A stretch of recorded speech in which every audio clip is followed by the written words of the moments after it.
Values threats. Here are some real-world tips on how to decide what to do in a situation that challenges your values.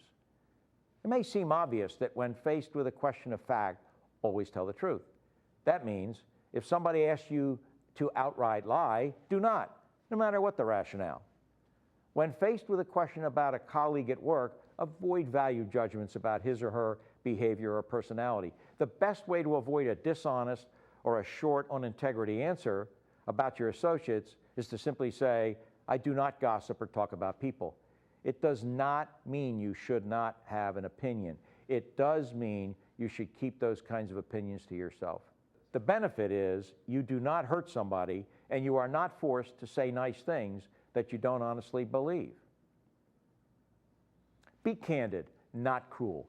It is possible to be critical without hurting a person or an organization.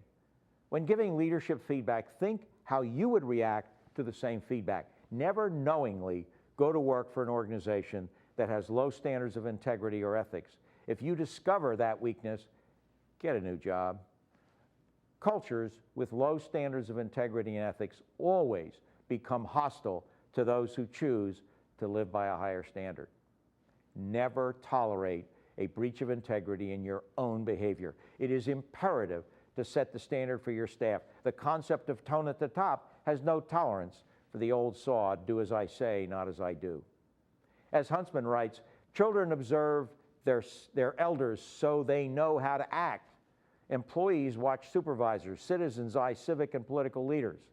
If there are leaders and role models set bad examples, those following frequently follow suit. It's that simple. Never tolerate breaches of integrity in your organization.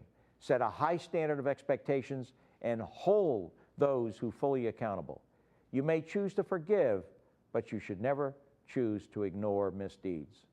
Your staff needs to know you will not tolerate a failure to behave ethically. Punishment may not be appropriate, but clear and unambiguous corrective action must be taken. Avoid the temptation to compromise on core values just because it is convenient.